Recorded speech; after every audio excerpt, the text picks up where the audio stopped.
Aesop reasons. Should women teach Christian doctrine to men in the church? Those who argue they should not often refer to the creation narratives in Genesis 1 and 2. This is partly so simply because Genesis describes what creation would be like without the corruption of sin, including the relationship between man and woman. Also, the story in the second chapter of Genesis is referenced in two New Testament passages that are often connected to the discussion of women's roles. 1 Timothy 2:12-14 says, "I do not permit a woman to teach or to exercise authority over a man. Rather, she is to remain quiet. For Adam was formed first, then Eve, and Adam was not deceived, but the woman was deceived and became a transgressor." According to one line of interpretation, this passage refers to a created order or hierarchy between man and woman at creation. According to this view, Paul is justifying the comment, "I do not permit a woman to teach," with the idea that men were created to be in authority over women from the beginning. A second New Testament passage that refers to Genesis chapter 2 is in the first part of 1 Corinthians 11. Paul's discussion in this text revolves around a question that the Corinthian Christians seem to have had about whether or not women ought to cover their heads in the church. The word authority appears in verse 10, which says, "That is why a woman ought to have authority over her own head." According to one line of interpretation, the word authority in this verse refers to head coverings as a symbol or sign of male authority over women. Immediately before this reference to authority, there is a clear allusion to the Genesis 2 creation narrative. 1 Corinthians 11:8 and 9 say, "For man was not made from woman, but woman from man. Neither was man created for woman, but woman for man." We will discuss 1 Corinthians 11 in a future video. For now, what is important is that the Genesis creation stories are relevant to the question of whether or not women should teach Christian doctrine to men in the church. Those who interpret 1 Timothy 2 and 1 Corinthians 11 as teaching a created hierarchy between men and women claim that Paul used Genesis to prove just that point. These interpreters argue that Paul must have seen something in the Genesis creation stories that taught a created order of male authority in human relationships. But there is a pretty significant problem with this view. Namely, neither of the Genesis creation stories mentions anything about a created hierarchy between the genders.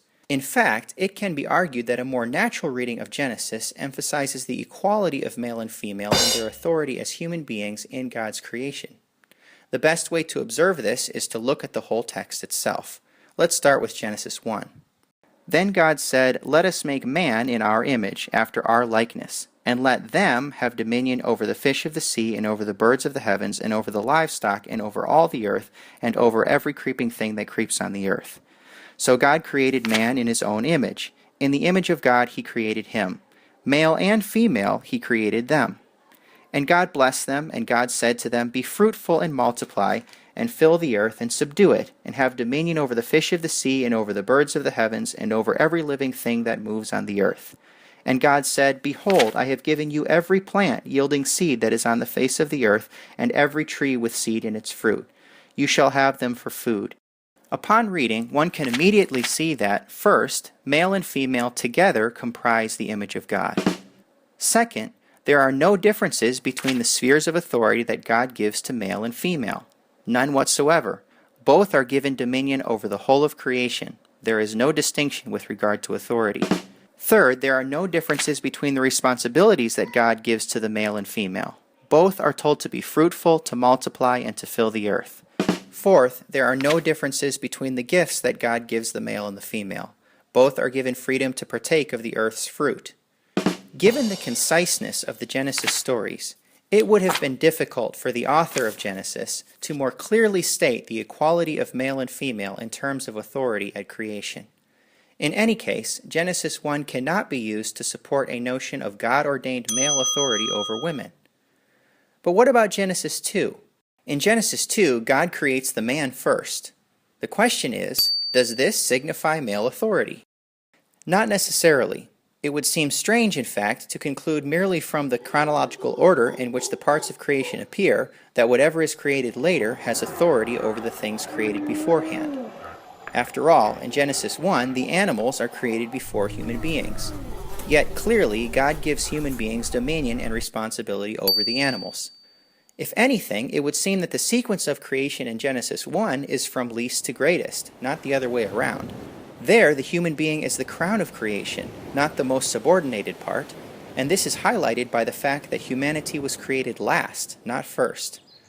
Thus, reading male authority into the fact that the man was created first in Genesis 2 is not supported by the literary context.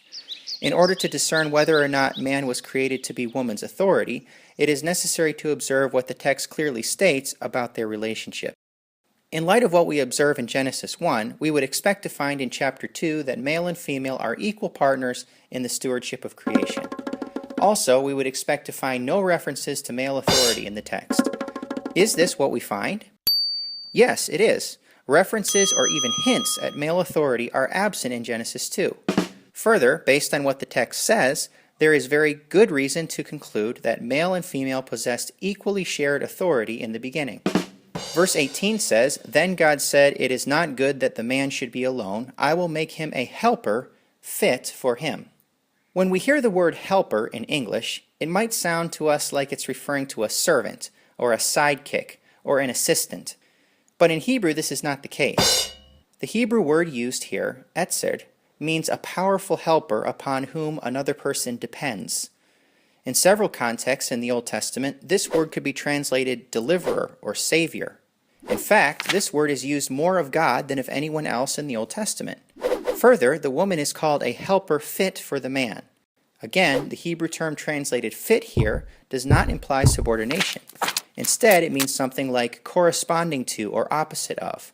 As one Hebrew dictionary puts it, the term in this text describes the woman as a helper equal and adequate to the man. That is, man and woman complement each other as two halves of a whole. What about the fact that, in the story, the woman is created from the man's side? Does this mean that she is subordinate to him? Again, no, it doesn't. After all, if one follows this logic just a little bit back into the story, we find that the man was made from the dust of the ground. Does this mean that, in some sense, the dust of the ground is man's authority in God's created order? Of course not. Why then would one assume that the woman's being taken from the man's side subordinates her to him? Once again, it is better to stick to what the text clearly says. The text teaches that the woman's being taken from the man, as opposed to having been taken from the earth like he was, assures us that the woman is the same substance as the man. She is the same human stuff, as it were. Actually, this is the man's interpretation, as we can see in verse 23. When the man sees the woman God had taken from his side, he says, "This is now bone of my bones and flesh of my flesh. She shall be called woman because she was taken out of man." In contrast to the animals with whom the man does have a relationship of authority, the man and the woman are both equally human. They are the same flesh and bones.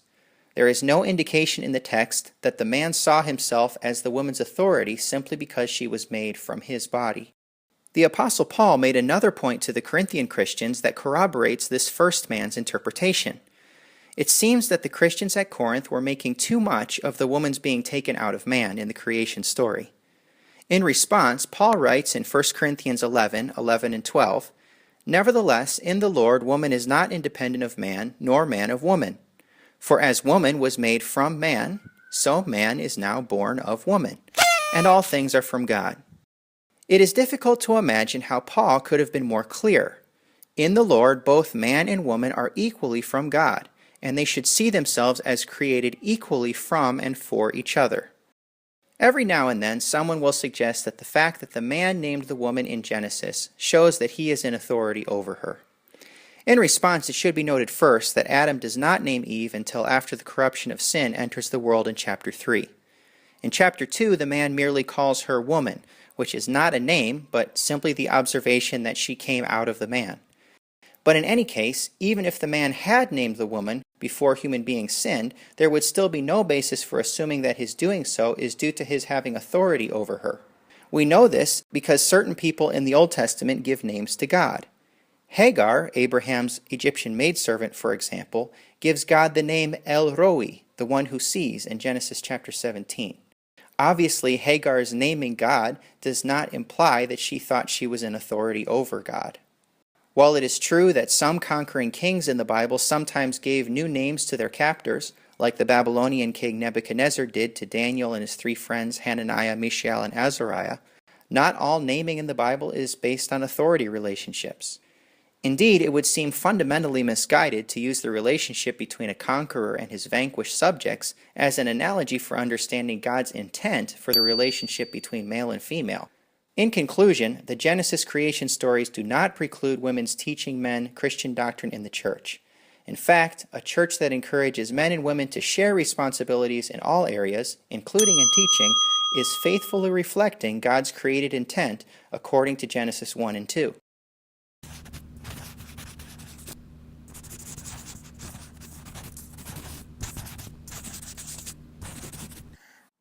Sharp readings.